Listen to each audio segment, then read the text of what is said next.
Y a continuación hablaremos de Dayana Pérez, una docente y artista paraguaya que hace 10 años decidió radicarse en los Estados Unidos con su familia.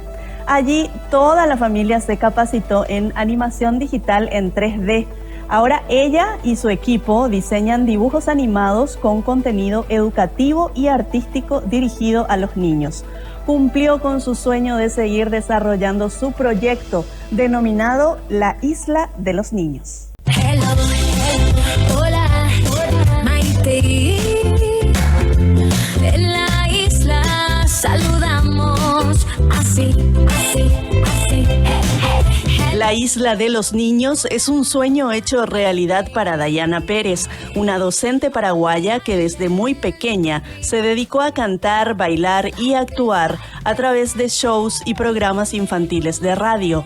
Hace 10 años tomó la decisión de radicarse con su familia en los Estados Unidos. Allí se capacitó en animación digital y hoy ha logrado cumplir con una meta pendiente en su vida: crear dibujos animados en 3D.